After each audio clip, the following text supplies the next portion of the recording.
pagi semuanya. Pagi.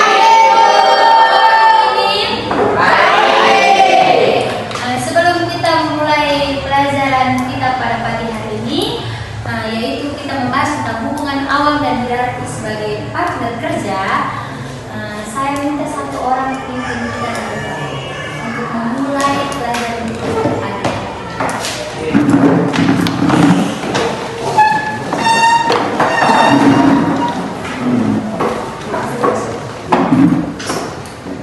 Siap, marilah kita berdoa.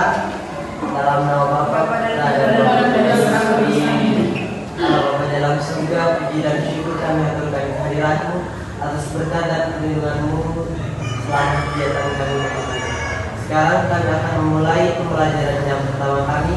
Berkatilah kami agar pembelajaran kami dapat berjalan dengan lancar.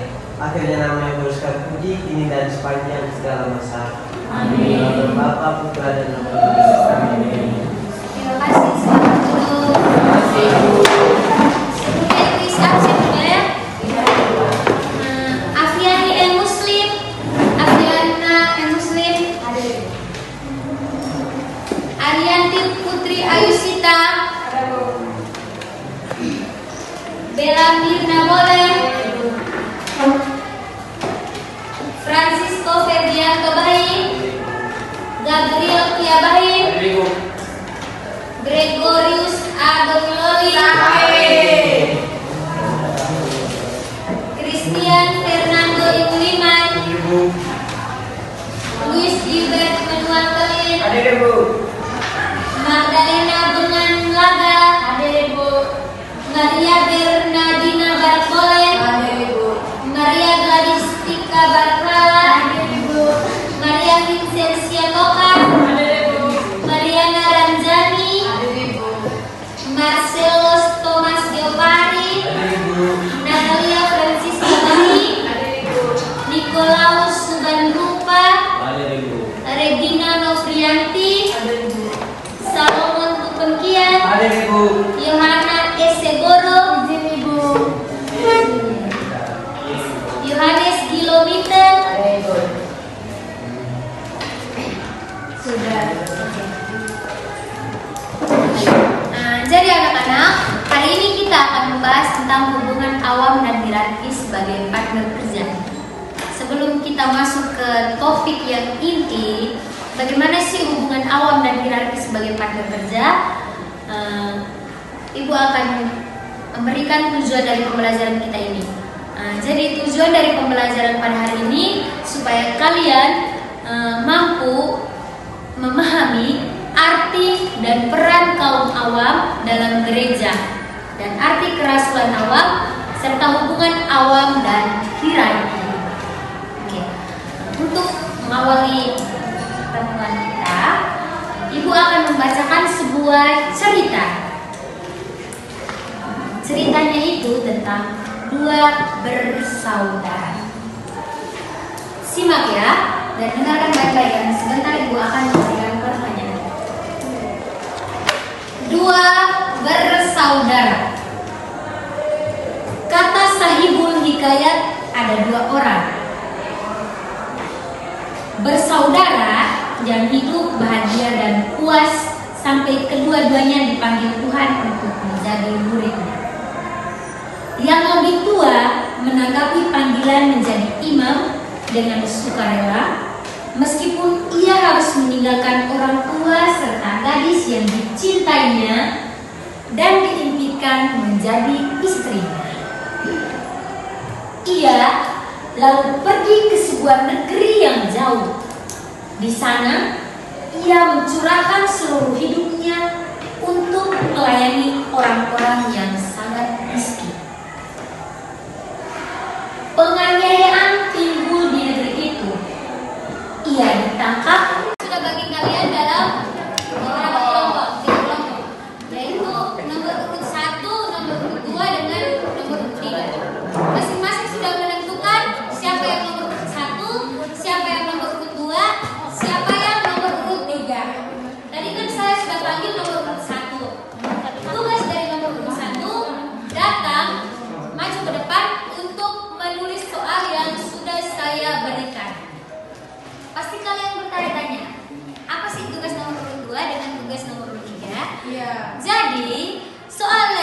sudah ditulis oleh nomor urut 1, dia memberikan kepada yang nomor urut 2 untuk mencari jawaban.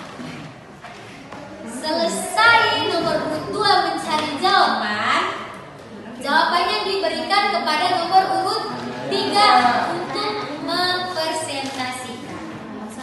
Tugas nomor 1 kan tadi kan sudah. Jadi sekarang tugas dari nomor 2. Selesai tugas dari nomor 2, sebentar dia memberikan tugasnya kepada nomor urut 3 untuk mempresentasikan hasil. Itu namanya kerja sama kelompok.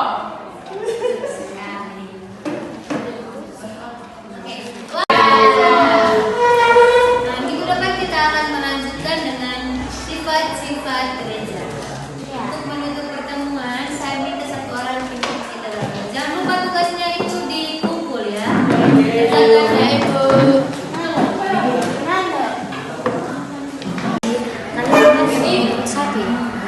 Kalian yang nomor 1 akan memberikan kalian soal dan kalian catat soalnya.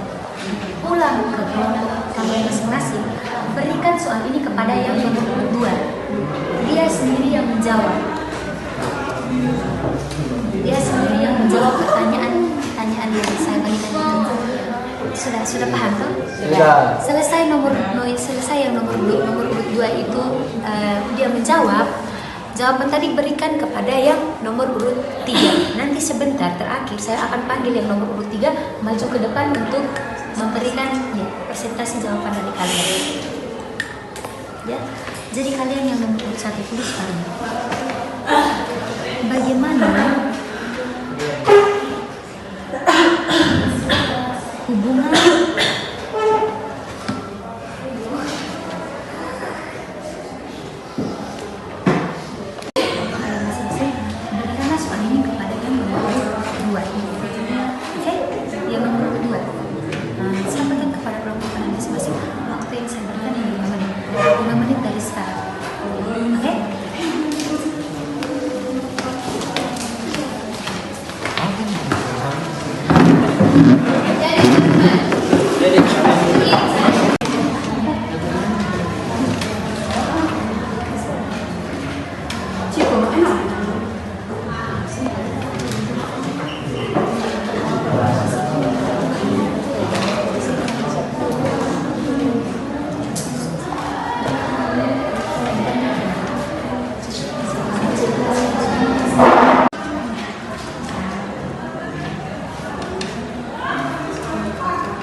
ekonomi dan politik.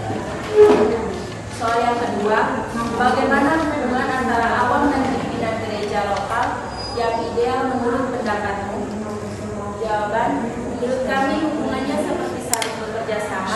dalam membangun gereja, di mana pemimpin gereja atau relasi memimpin dan mengajar, sementara kaum awam bertugas menjadi rasul dalam tata dunia. Sekian. Terima kasih atas kesempatannya. Saya perwakilan dari kelompok 3 akan mempresentasikan hasil kerja kami. Yang pertama, apa ciri khas kerasulan awam? Jawabannya, bersifat keduniaan yang berperan dalam masyarakat, menghadirkan dan mengaktifkan gereja panggilan sejak kebaptisan, partisipasi dalam 3 tugas Kristus.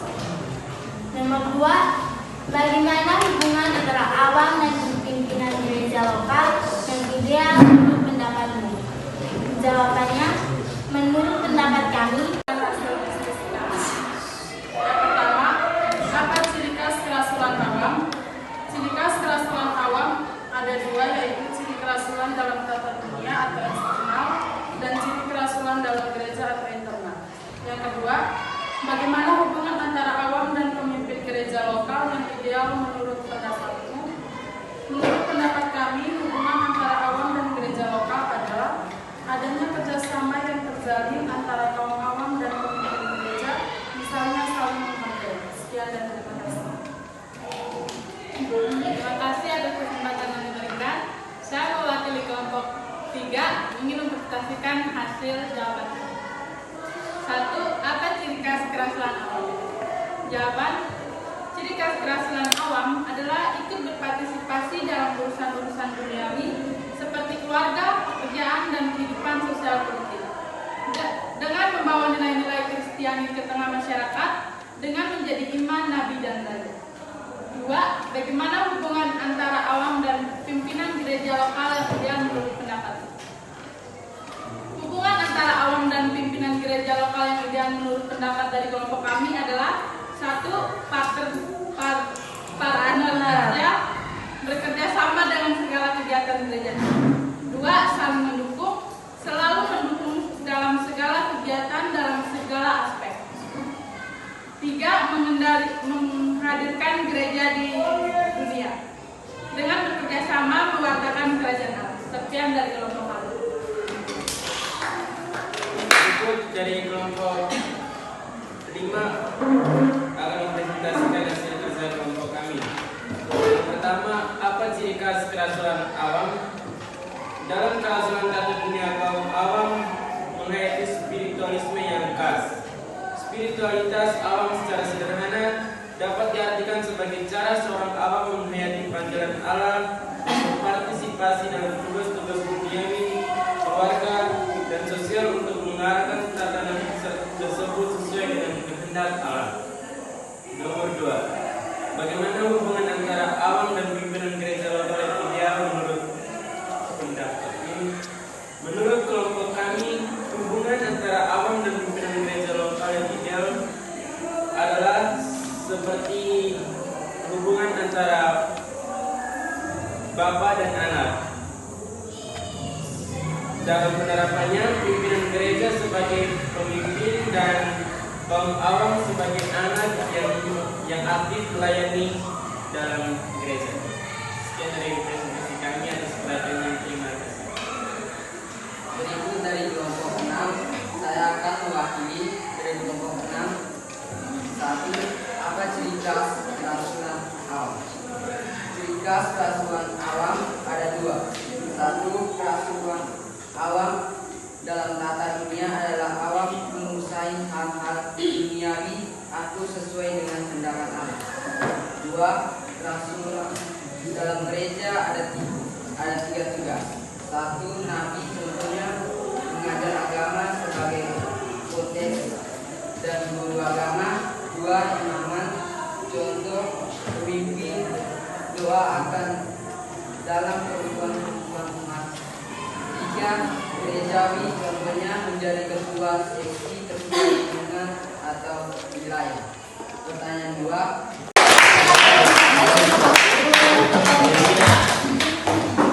Terima kasih.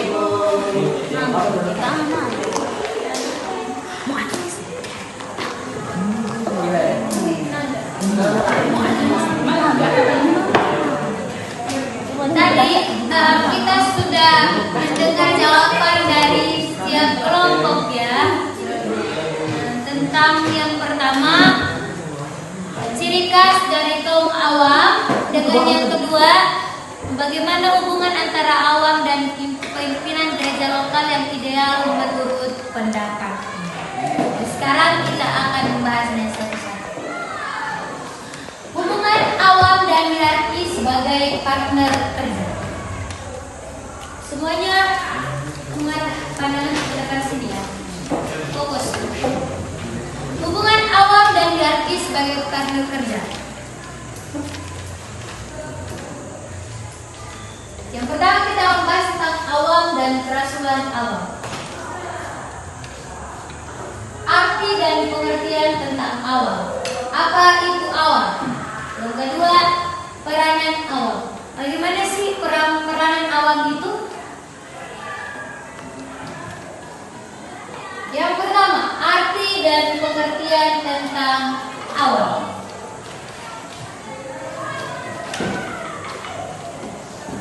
Teman-teman, yang dimaksudkan dengan kaum awam adalah semua orang beriman Kristiani yang tidak termasuk golongan yang menerima tabisan suci dan status kebiarawan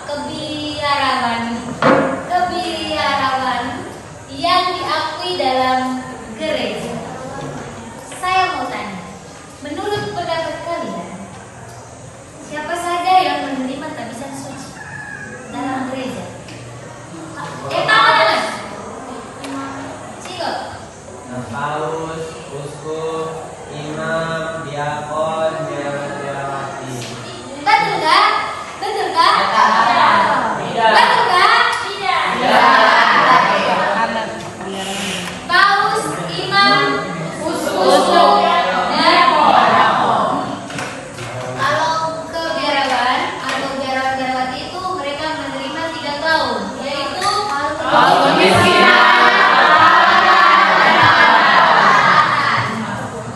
Jadi artikel yang membahas tentang kaum awam ini secara keseluruhan disebut Lumen Gentium. Artikel yang satu.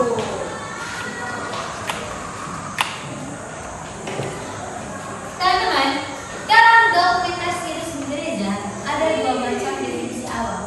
Yang pertama, definisi teologis, dengan yang kedua definisi tipologis. Apa itu definisi teologis? Jadi, definisi teologis adalah awam menjelaskan bahwa awam adalah warga gereja yang tidak ditabiskan dari awam meliputi biarawan. Sedangkan definisi tipologis menjelaskan awam adalah warga gereja yang tidak ditabiskan dan juga bukan biarawan-biarawati. Maka dari itu awam tidak mencakup para bruder dan suster. Berikut peranan atau tugas atau kerasulan awam. Jadi peranan, tugas dan kerasulan ini memiliki arti yang sama.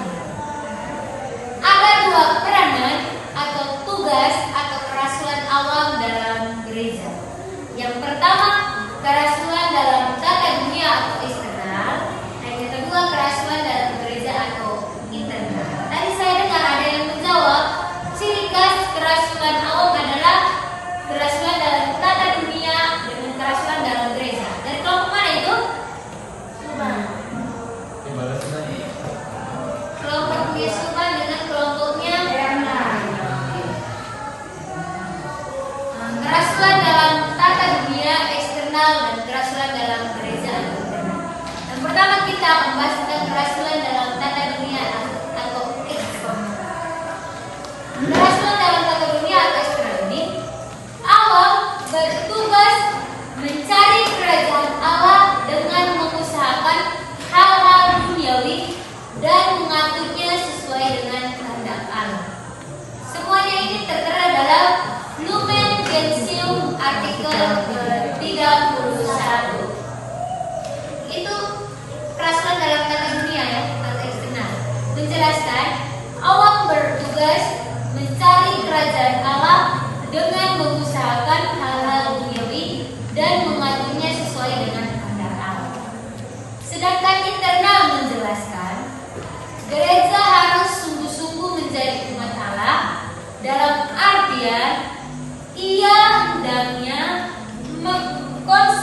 membatasi diri untuk benar-benar menjadi umat Allah itu sendiri.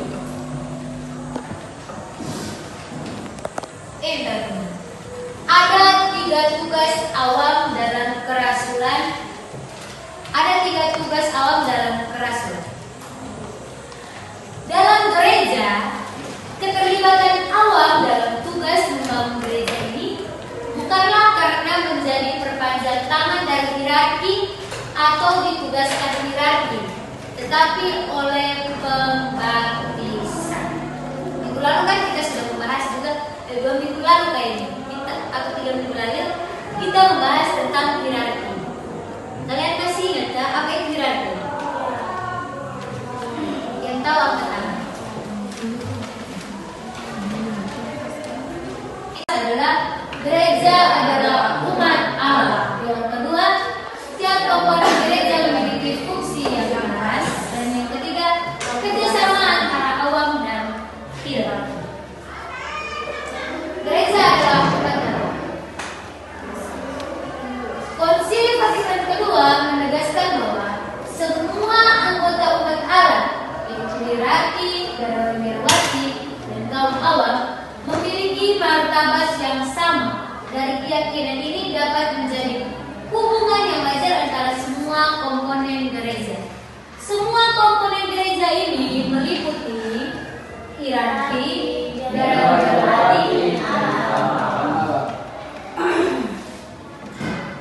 pemimpin kor atau nyanyian dalam ibadat. Siapa di sini yang tanggungan lingkungan dia masuk dalam kor? Atau sampai mampus saya. Gak ada waktu. Dibagi komunis sebagai prodiakon atau menjadi pelayan altar. Dalam tugas yang siapa di sini menjadi pelayan altar? Yang sudah menjadi pelayan altar? Sudah. Ikut biasa ya. Nah, Yang ketiga, dalam tugas gerejawi, memimpin atau melayani seorang awam dapat yang pertama menjadi anggota dewan paroki. Kalau ini belum ya? Iya. Karena kita masih SMA. Kalau kita masih itu kita dalam tugas imamia, yaitu kita bisa memimpin doa dalam pertemuan atau memimpin kor atau nyanyian dalam ibadat. Kalau ini juga belum ya? Iya. Kita belum memilih. Untuk pertemuan kita, Ibu akan memberikan kalian tugas kembali untuk kerja di rumah. Soalnya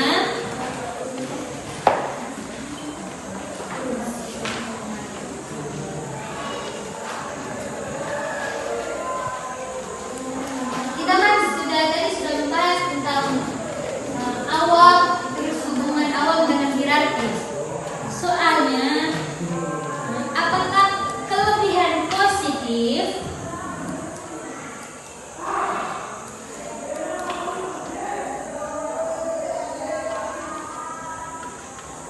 dan kekurangan atau negatif